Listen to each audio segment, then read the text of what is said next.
कल्याणमध्ये पुन्हा एकदा विकृत आणि संतापजनक घटना घडली।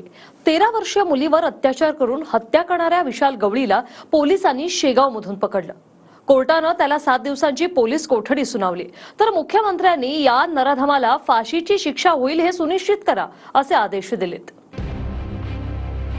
कल्याणमध्ये 13 वर्षीय मुलीवर अत्याचार करून तिची हत्या करणारा विशाल गवळी हा 7 दिवसांच्या पोलीस कोठडीत गेला। कल्याणमध्ये अल्पवयीन मुलीचं आधी अपहरण केलं आणि त्यानंतर अत्याचार करून तिची हत्या केल्यानंतर विशाल गवळी शेगावला पळून गेला होता। तिथे पोलिसांनी त्याला सलूनमधून उचलून कल्याणमध्ये आणलं।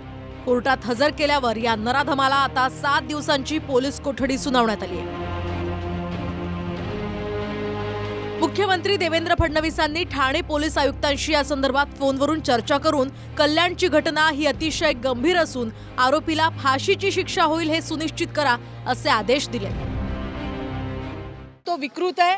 बाहेर आल्यावरती त्याने जी विकृती केली आहे, त्याने एका मुलीचा जीव घेतलाय, एका मुलीचा बळी घेतलाय। त्याचा खोटेपणा हा लक्षात आलेला आहे कोर्टाच्या सुद्धा आणि पोलिसांच्या सुद्धा। या वेळेला त्याची कुठलीही अशी क्लुप्ती इथे चालणार नाही। या हरामखोराला फाशी होणार। पोलिसांनी त्या पद्धतीने त्यांची कारवाई चालू केलेली आहे। 22 डिसेंबरला 20 रुपये घेऊन काही खाऊ आणते म्हणून पीडित मुलगी ही घराच्या बाहेर पडली। उशीर झाला तरी ही मुलगी न आल्यामुळे आईनं शोधाशोध सुरू केली। खाऊ आणण्यासाठी बाहेर पडलेल्या मुलीचं विशाल गवळीनं अपहरण केलं आणि घरी आणलं। अखेर कोळसेवाडी पोलीस स्टेशनमध्ये मुलगी बेपत्ता झाल्याची तक्रार करण्यात आली। त्यानंतर कल्याण पडघा या रस्त्यावरील निर्जन स्थळी एका झुडपात मुलीचा मृतदेह आढळला। मुलीवर लैंगिक अत्याचार करून तिची हत्या झाल्याचं पोस्टमॉर्टम रिपोर्टमध्ये सांगण्यात येत आहे।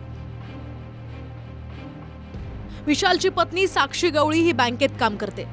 ती घरी आल्यावर विशाल गवळीनं तिला सगळा प्रकार सांगितला। धक्कादायक बाब म्हणजे गवळीच्या पत्नीनं सुद्धा विशालला या घटनेत मदत करत माहेरी जायला सांगितलं। याआधी एका पिशवीत मृतक मुलीचा मृतदेह हा पिशवीत बांधून निर्जन स्थळी फेकला। त्यानंतर विशालनं दारू विकत घेतली आणि दारू पिऊन तो पत्नीच्या माहेरी म्हणजे शेगावला गेला। पण पोलिसांची चक्र फिरली आणि पोलिसांनी सलूनच्या दुकानातनं विशाल गवळीला पकडलं। ओळखू येऊ नये म्हणून त्यानं तिथं दाढी केली, पण सलूनमधूनच पोलिसांनी विशालच्या मुसक्या आवळल्या।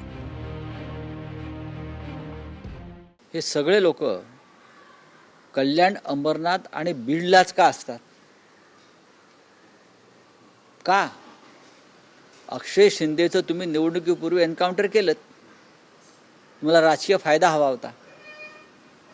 आता हा जो एक नराधम पकडलेला आहे, ज्याने त्या मुलीची हत्या केली, लैंगिक अत्याचार करून हत्या केली, लक्षात घ्या, त्याच्या बाबतीत देवेंद्र फडणवीस, राज्याचे उपमुख्यमंत्री, मुख्यमंत्र्यांचे त्या भागातले खासदार चिरंजीव गप्प काय?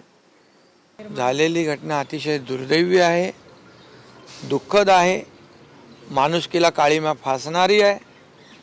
आणि कालच मला वाटतं खासदार डॉक्टर श्रीकांत शिंदे जाऊन त्या पीडित परिवाराची भेट घेऊन आलेत आणि त्यांना दिलासा दिलेला आहे। फास्ट ट्रॅकला केस घेऊन या ठिकाणी फाशीची शिक्षा लागली पाहिजे, यासाठी सरकार पूर्णपणे गांभीर्याने या ठिकाणी या घटनेकडे पाहते। ज्या अल्पवयीन मुलीवर अत्याचार करून तिची हत्या करण्यात आली त्या मुलीवर अंत्यसंस्कार झाले। यावेळी कल्याणमध्ये अंत्यसंस्काराला लोकांनी गर्दी केली आणि नराधम विशाल गवळी याच्या विरोधात संतापही व्यक्त केला।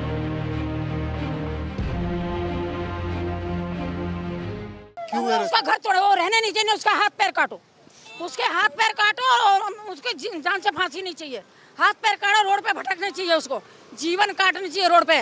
बेटियों के साथ में क्या होता है, जो उसने कर्म किया है ना, उसको उसकी सजा मिलनी बहुत जरूरी है। सबको पुलिस को नहीं पब्लिक के मालूम हाथ में है, पब्लिक मांग रही, पब्लिक के हाथ में दे देना चाहिए ऐसे आदमी को। पुलिस सोई है क्या? पब्लिक ऐसे पहले आदमी 3 को बार ठीक खर्च अपने आप कर फेंक देगी। तीसरा हमला है, पुलिस सोई है क्या? मुख्यमंत्र्यांनी नराधमाला फाशीची शिक्षा होईल असं आश्वासन दिलंय।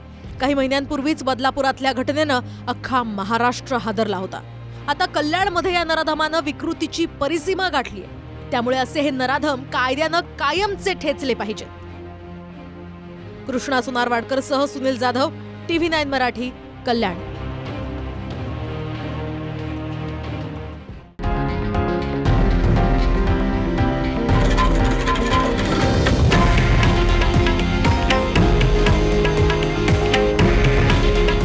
हे आहे देशातील नंबर 1 न्यूज नेटवर्क आणि आपण पाहत आहात TV9 मराठी.